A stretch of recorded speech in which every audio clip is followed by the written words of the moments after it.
السلام علیکم میرے عزیز و اقارب، میرے عزیز و میں افتخاری پاکستان کے پیارے شہر بھونگ سے۔ دوستو، بھونگ جو ہے یہ ایک صادق آباد کے پاس 25 کلومیٹر اندر جب آپ جائیں تو یہ ایک ریاست ہے، چھوٹی سی ایک قصبہ ہے، بڑا خوبصورت، اور یہاں ایک مسجد ہے۔ یہ میرے پیچھے آپ دیکھ رہے ہیں مسجد بھونگ، جی ہاں، یہ جو مسجد ہے رئیس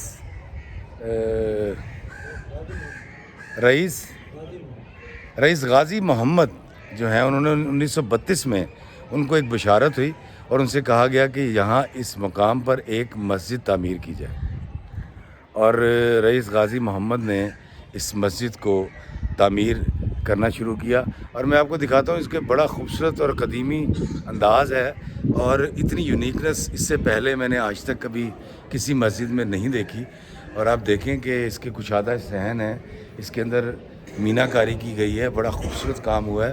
اور آپ یہ دیکھیے کہ یہ اس کا اندر والا حصہ ہے، اور یہاں چھت پر آپ دیکھیں گے کہ سونے کا پانی کا کام ہوا ہے، بڑے اعلیٰ پتھر استعمال کیے گئے ہیں، اور مینا کاری کی گئی ہے، آیات قرآنی کو بڑی خوبصورتی سے لکھا گیا ہے۔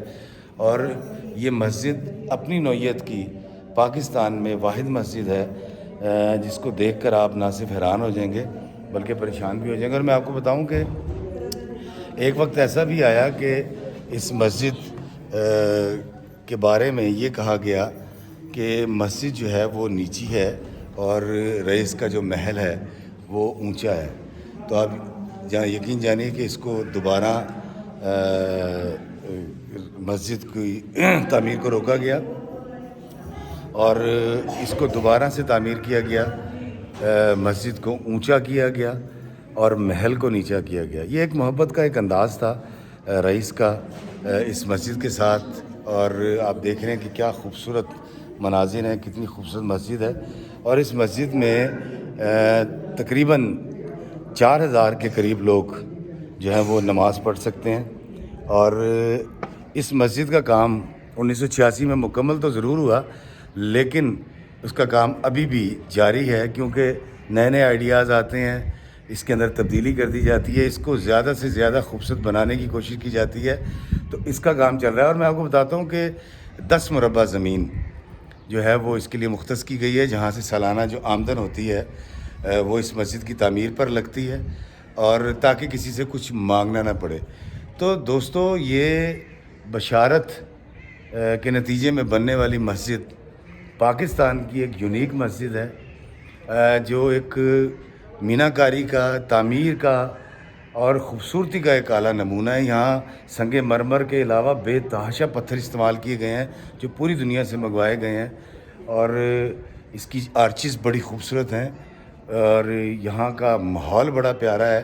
اور آپ دیکھیں کہ اس مسجد میں کوئی ایک طرز تعمیر کو مد نظر نہیں رکھا گیا، صرف لگتا ایسا ہے کہ خوبصورتی کو مد نظر رکھتے ہوئے جو تبدیلی لگی ممکن وہ یہاں کی گئی۔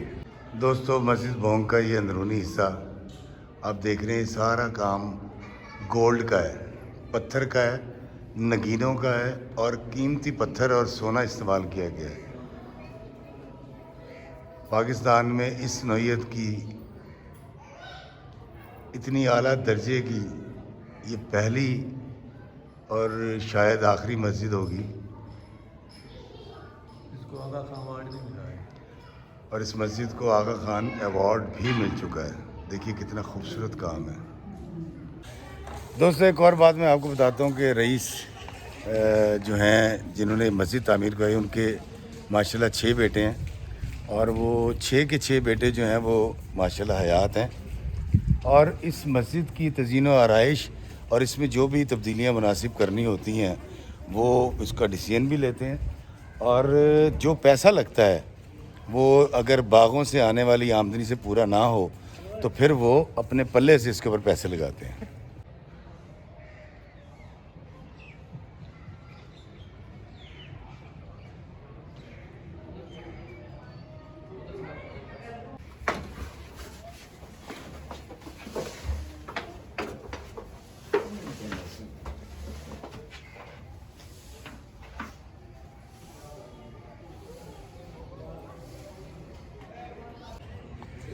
دوستو مسجد بھونگ کی جو سب سے بڑی خوبصورتی مجھے لگی ہے وہ میں آپ کے گوش گزار کر دوں کہ یہ بہت ساری تہذیبوں کا ایک سنگم ہے.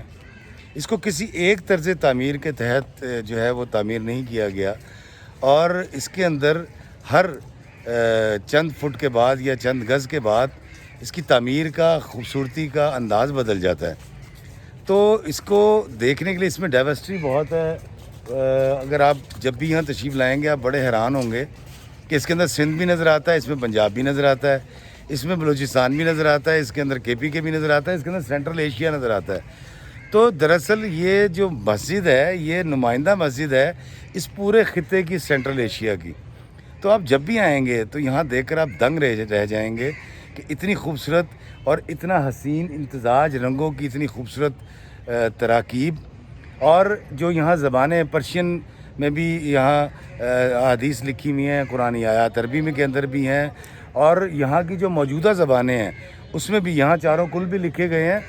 اس قدر اعلیٰ طرز تعمیر آپ یقین کریں کہ میں نے آج تک نہیں دیکھا.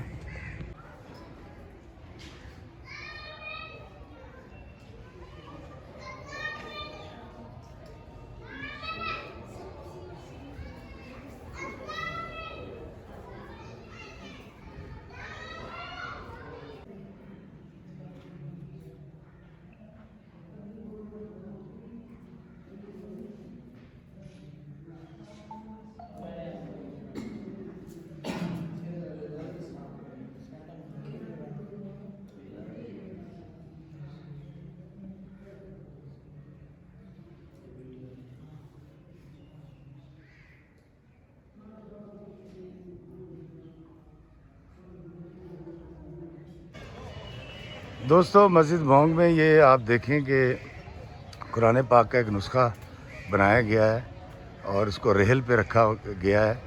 یہ بڑی خوبصورت مناظر ہیں, بہت خوبصورت مسجد ہے اور اس کی طرز تعمیر میں آپ کو بہت رنگ و بو نظر آئے گا اور ڈائیورسٹی نظر آئے گی.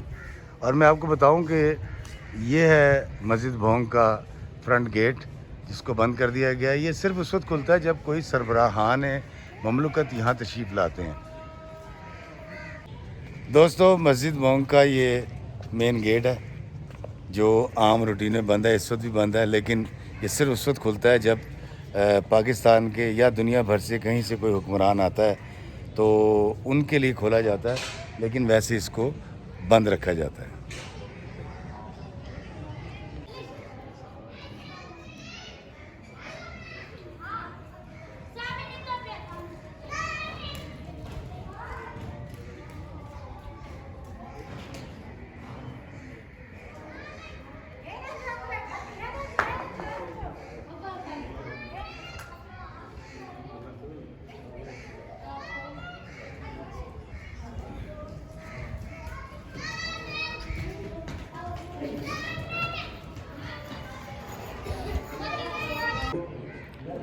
پاکستان کا شہر صادق آباد اور اس سے 25-30 کلومیٹر کے فاصلے پہ یہ بھونگ ریاست اور یہاں کی یہ مسجد, آپ یقین کریں کہ جب بھی آپ یہاں آئیں گے آپ کو بہت اچھا لگے گا.